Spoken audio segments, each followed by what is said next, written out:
Good morning class 8। कैसे हैं आप सभी? चलिए, बहुत ही बढ़िया। हम लोग पढ़ रहे थे विशेषण। विशेषण में हमने पढ़ा था कि संख्या या सर्वनाम की विशेषता बताने वाले शब्दों को विशेषण कहते हैं, है ना।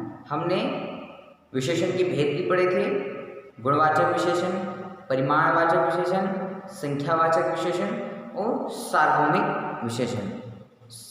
आज हम इनके भेद के विस्तृत रूप से पढ़ेंगे। तो चलिए शुरू करते हैं। सबसे पहले गुणवाचक विशेषण।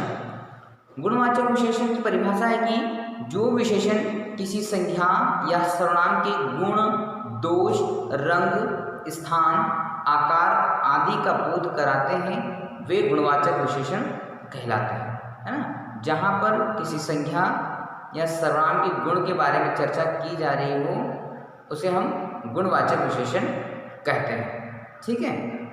जैसे कि कुछ गुणवाचक विशेषण शब्द देखते हैं। मीठा, है ना, कोई चीज़ मीठी है तो उसके बारे में जानकारी मिलेगी। कठोर, कोई कठोर है। उपभोगी है ना, इस तरह से। जैसे कि गुण है, गुण में परिश्रमी है, सरल है, योग्य है, उदार है, अच्छा है। दोष, अयोग्य, अभिमानी, बेईमान, निर्दयी, कठोर। रंग, लाल, नीला, पीला, हरा, गुलाबी, काला। आकार, स्थान, काल, दिशा, स्वाद, गंध, स्पर्श, दशा, ध्वनि, है ना। एक बार फिर से देखते हैं कि गुण, दोष, रंग, स्थान, आकार, काल, स्वाद, दिशा, गंध, स्पर्श, दशा, ध्वनि। ये सभी हमारे होते हैं गुणवाचक विशेषण, है ना। यहाँ क्योंकि यहाँ पर किसी संख्या या सर्वनाम के गुण बताए जा रहे हैं, है ना। तो जहाँ कहीं ये शब्द संख्या के आगे या पीछे आते हैं या संख्या की विशेषता इन शब्दों के माध्यम से बताई जा रही हो तो वहाँ हमारा होगा गुणवाचक विशेषण। चलिए आगे देखते हैं परिमाणवाचक विशेषण, ठीक है। अब परिमाणवाचक विशेषण में है कि जो विशेषण किसी संख्या या सर्वनाम की नापतोल या माप का बोध कराते हैं वे परिमाणवाचक विशेषण कहलाते हैं। जैसे कि 3 मीटर कपड़ा, 4 किलो आम, 2 लीटर तेल, सारा दूध, थोड़ा दूध, पानी, रुपया आदि। जिन शब्दों से हम किसी की मापतोल के बारे में, किसी के वजन के बारे में, है ना, जान पाएंगे वहाँ हमारा होगा परिमाणवाचक विशेषण, है ना। जैसे निश्चित परिमाणवाचक में क्या होता है, वहाँ पर एक निश्चित संख्या दी गई होगी। जैसे कि 2 किलो आम है तो उसमें हमें मालूम है कि 2 किलो ही है ना, बहुत सारा या बहुत कम ऐसे शब्दों का प्रयोग नहीं होगा, है ना। 2 किलो आलू, 4 मीटर कपड़ा, 300 ग्राम घी। और निश्चित परिमाणवाचक विशेषण में इसमें निश्चित नापतोल या मात्रा का पता नहीं चलता, है ना। अनिश्चित में क्या होता है कि उसमें हमें चीज़ें क्लियर नहीं होती, स्पष्ट नहीं होता कि उसका वजन कितना है, उसकी हाइट कितनी है या उसका लंबाई कितनी है, ये चीज़ें स्पष्ट नहीं होती हैं। जैसे कि थोड़ा चावल, कुछ दूध, अधिक रुपए, है ना। हम बोलते हैं ना कि कोई चीज़ बोलता है कि कुछ चाहिए तो बोले थोड़ा सा दे दे, है ना। लेकिन थोड़ा सा में हमको क्वांटिटी उसकी मालूम नहीं पड़ती, है ना, उसकी संख्या में मालूम नहीं पड़ती, तो वह होता है अनिश्चयवाचक, है ना। और जहाँ निश्चित हो कि हाँ भाई 2 चाहिए, 4 चाहिए, जहाँ संख्या निश्चित हो वहाँ होता है निश्चितवाचक, जहाँ संख्या निश्चित नहीं हो वहाँ होता है अनिश्चितवाचक विशेषण, ठीक है। चलिए तीसरा विशेषण है हमारा संख्यावाचक विशेषण। अब संख्यावाचक विशेषण भी 2 होते हैं, एक निश्चित और एक अनिश्चित। विशेषण संख्या का बोध कराते हैं, संख्यावाचक कहलाते हैं, है ना। जहाँ पर हमें संख्या के बारे में मालूम पड़ रहा हो वह हमारा संख्यावाचक होता है।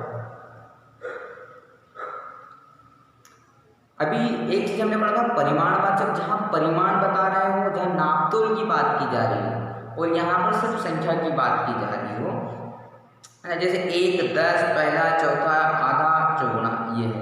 संख्यावाचक विशेषण दो प्रकार के होते हैं। पहला होता है निश्चितवाचक, दूसरा अनिश्चितवाचक। इनमें निश्चित संख्या का बोध होता है, जैसे 4 केले, 5 आम, 5 व्यक्ति, 7 घोड़े, चौथा लड़का।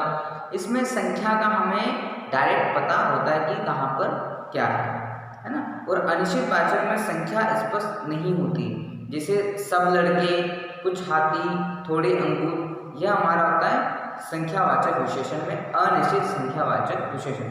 जहाँ पर संख्या अनिश्चित होती है, कुछ स्पष्ट नहीं होता है, वह हमारा अनिश्चित होता है। चलिए, चौथा और आखिरी भाग है सार्वनामिक विशेषण। सार्वनामिक विशेषण होता है सर्वनामों का प्रयोग संख्या के विशेषण के रूप में भी होता है। जब ये शब्द संख्या के स्थान पर अकेले आते हैं तब सर्वनाम होते हैं, और जब संख्या के स्थान के साथ या पहले आते हैं तब वे सार्वभौमिक या सार्वनामिक विशेषण होते हैं। इनको संकेत विशेषण भी कहते हैं। जैसे वह घड़ी किसकी है, यह स्त्री क्या कर रही है। उपरोक्त वाक्यों में वह और यह सार्वनामिक विशेषण है ना। आप सार्वनामिक को समझते हैं कि सर्वनामों का प्रयोग संख्या के विशेषण के रूप में भी होता है जब ये शब्द संख्या के स्थान पर अकेले आते हैं, है ना। जैसे आपने पढ़ा भी था, सर्वनाम पढ़ा था, संख्या के स्थान पर यदि कोई नाम आ रहा हो, संख्या के स्थान की जगह पे कोई शब्द आ रहा हो तो वह हमारा सर्वनाम कहलाता है। लेकिन संख्या या सर्वनाम के पहले कोई शब्द प्रयोग किया जा रहा हो तब वह सार्वनामिक विशेषण होगा। जैसे कि यह घड़ी किसकी है, तो घड़ी तो खुद एक संज्ञा है, लेकिन उसके पहले कौन सा शब्द आ रहा है, यह तो सर्वनाम सूचक शब्द है, ठीक है। लेकिन यहाँ पर संज्ञा और सर्वनाम दोनों ही शब्द एक साथ आए हैं। जैसे कि यह घड़ी किसकी है, तो यह होगा हमारा विशेषण। यह शब्द यहाँ पर विशेषण का काम करेगा, ठीक है। चलिए, सार्वनामिक विशेषण भी 4 प्रकार के होते हैं। निश्चयवाचक, प्रश्नवाचक, अनिश्चयवाचक और संबंधवाचक। यह 4 प्रकार के हमारे सर्वनाम होते हैं। निश्चयवाचक सार्वनामिक विशेषण में वह लड़की, यह पुस्तक, वे लोग, ठीक है। प्रश्नवाचक में यहाँ पर प्रश्नवाचक चिन्ह लग जाएगा, है ना। जैसे कि कौन छात्र, क्या बात, किसका लड़का, यहाँ पर प्रश्नवाचक चिन्ह आएगा। अनिश्चयवाचक में कोई आदमी, कुछ बात, कुछ उपाय। संबंधवाचक में जो लड़का, जो छात्र, मतलब उसका संबंध बता रहे हो। तो इस तरह के शब्द हमारे सार्वनामिक विशेषण कहलाएंगे। चलिए, तो आज हम विशेषण को यहीं पर खत्म करेंगे। कल से हम रिवीजन शुरू करेंगे, ठीक है। क्योंकि हमारा सिलेबस लगभग पूर्ण हो चुका है, पाठ्य पुस्तक में पूरा हो चुका है।